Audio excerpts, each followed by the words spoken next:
السلام علیکم۔ اللہ تعالیٰ ہم سب کو اپنے حفظ و امان میں رکھے۔ آج ہم سورۃ فاتحہ کا ترجمہ اور تفسیر کریں گے۔ آئیے اپنا سبق شروع کرتے ہیں۔ بسم اللہ الرحمن الرحیم۔ اچھا، ویسے تو تعوذ اور تسمیہ کی تفصیلی فضیلت ہم نے پچھلے سبق میں پڑھ لی، لیکن اس میں آج میں آپ کو مختصراً بتاؤں گی کہ ہر کام شروع کرنے سے پہلے تسمیہ کیوں ضروری ہے۔ اس کی پہلی وجہ تو یہ ہے کہ تسمیہ دو صورتوں کے درمیان فرق ظاہر کرنے کے لیے نازل کی گئی۔ جیسے ہم صورتیں پڑھتے ہیں قرآن پاک کی، ایک پڑھی، اس کے بعد ہم نے بسم اللہ کی آیت پڑھی، اس کے بعد ہم نے دوسری صورت کو شروع کیا، تو یہ دو صورتوں کے درمیان فرق ہو گیا۔ دو صورتوں کے درمیان فرق ظاہر کرنے کے لیے تسمیہ نازل کی گئی۔ اس کے ساتھ اس کی دوسری بڑی وجہ بھی ہے، وہ یہ کہ اہل جاہلیت کی عادت تھی کہ وہ اپنے کاموں کو بتوں کے نام سے شروع کیا کرتے تھے۔ اس رسم جاہلیت کو مٹانے کے لیے قرآن پاک کی سب سے پہلی آیت جو اللہ کے حکم سے جبرائیل امین علیہ السلام لے کر آئے، اس میں قرآن کو اللہ کے نام سے شروع کرنے کا حکم دیا گیا۔ اس لیے قرآن پاک کی تلاوت شروع کرنے سے پہلے تعوذ اور تسمیہ پڑھنا سنت ہے۔ اب ہم سورۃ فاتحہ کو شروع کرتے ہیں۔ سورۃ فاتحہ نزول کے اعتبار سے پہلی سورت ہے، یعنی سورۃ فاتحہ وہ پہلی سورت ہے جو مکمل طور پر نازل ہوئی، اس لیے اس کو فاتحۃ الکتاب بھی کہا جاتا ہے۔ الحمد للہ رب العالمین۔ الحمد تمام تعریفیں، للہ اللہ ہی کے لیے ہیں۔ الحمد للہ کے معنی یہ ہوئے کہ سب تعریفیں اللہ ہی کے لیے ہیں، یعنی دنیا میں جہاں کہیں کسی چیز کی تعریف کی جاتی ہے وہ در حقیقت اللہ ہی کی تعریف ہے، کیونکہ وہ سب چیزوں کو بنانے والا ہے، وہ چیز اسی کی بنائی ہوئی ہے، اس لیے کسی بھی چیز کی تعریف ہو در حقیقت وہ اللہ ہی کی تعریف ہے۔ جیسے کوئی ایک خوبصورت عمارت ہے، ہم اس کو دیکھ کے اس کی تعریف کرتے ہیں تو در حقیقت ہم اس کے بنانے والے کی تعریف کر رہے ہیں، رب العالمین۔ اچھا، اس کے جو لغوی معنی ہم کرتے ہیں رب العالمین کے، کہ وہ پروردگار ہے تمام جہان کا، لیکن عربی لغت کے اعتبار سے تربیت اور پرورش کرنے والے کو رب کہتے ہیں، اور تربیت اس کو کہتے ہیں کہ کسی چیز کو اس کے تمام مصالحہ کی رعایت کرتے ہوئے درجہ بدرجہ آگے بڑھایا جائے، یہاں تک کہ وہ حد کمال کو پہنچ جائے۔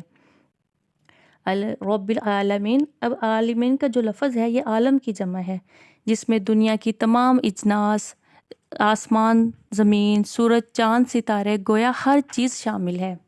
حضرت ابو سعید خدری رضی اللہ عنہ سے منقول ہے کہ عالم 40,000 ہیں، ہمارا مشرق سے مغرب تک ایک عالم ہے اور باقی اس کے علاوہ ہیں، اور بعض نے تو 80,000 بھی کہا ہے، اور ہمارا ایک عالم اتنا بڑا ہے کہ مشرق سے مغرب تک وہ ایک عالم تصور ہوتا ہے، اور اس کے علاوہ کسی نے 40,000 کسی نے 80,000 بھی کہا ہے، جس کا تعین کرنا ہمارے لیے ناممکن ہے۔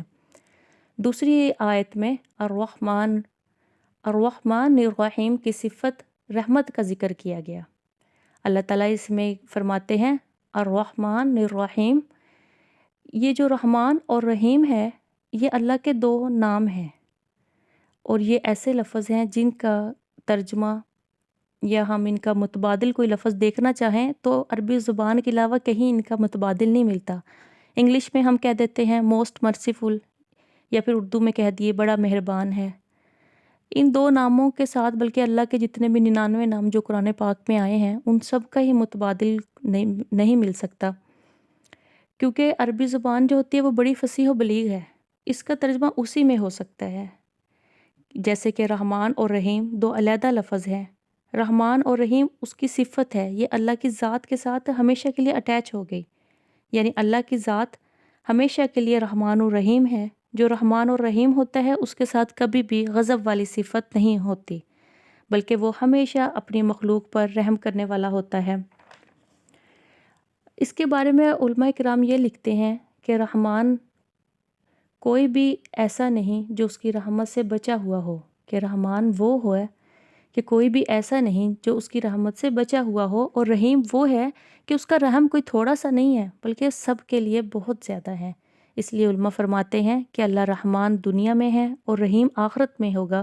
یہ ایک وہ مفہوم بیان کرتے ہیں کہ رحمان اور رحیم لفظ کا، رحمان کا مطلب یہ ہوا کہ وہ رحم کر رہا ہے دنیا میں، کافروں پر بھی مسلمانوں پر بھی، ہر چیز پر اس کا رحم ہے، اور رحیم سے ہم مراد پھر یہ لے سکتے ہیں کہ وہ رحیم آخرت میں ہوگا، یعنی پھر آخرت میں تو وہ صرف اللہ تعالیٰ مسلمانوں کے لیے ہی رحیم ہے۔ تو اس کا مطلب یہ ہم کر سکتے ہیں کہ وہ رحیم کا جو لفظ ہے وہ آخرت میں مسلمانوں کے لیے ہے۔ آگے تیسری آیت، مالک یوم الدین، جو لفظ مالک ہے یہ ملک سے نکلا ہے، جس کے معنی کسی چیز پر ایسا قبضہ کہ وہ اس میں تصرف کرنے کی جائز قدرت رکھتا ہو۔ اچھا، تصرف کا اگر ہم کوئی آسان لفظ میں ترجمہ کرنا چاہیں تو رد و بدل ہو سکتا ہے کہ کسی چیز پر ایسا قبضہ کہ وہ اس میں رد و بدل کرنے کی جائز قدرت رکھتا ہو۔ لفظ دین کے معنی جزا دینا، لفظی ترجمہ ہوا مالک ہے روز جزا کا۔ اب یہاں چند باتیں قابل غور ہیں۔ نمبر 1 جو ہے، یہ پہلے نمبر پہ آپ کہہ لیں روز جزا کس دن کا نام ہے، اس کی کیا حقیقت ہے، اور دوسرے نمبر پہ اللہ کی ملکیت تمام کائنات پر جس طرح روز جزا میں ہوگی ایسے ہی آج بھی ہے۔ پھر روز جزا کی کیا خصوصیت ہے؟ تو پہلی بات کا جواب یہ ہے کہ روز جزا اس دن کا نام ہے جس کو اللہ نے نیک و بد اعمال کا بدلہ دینے کے لیے مقرر فرمایا۔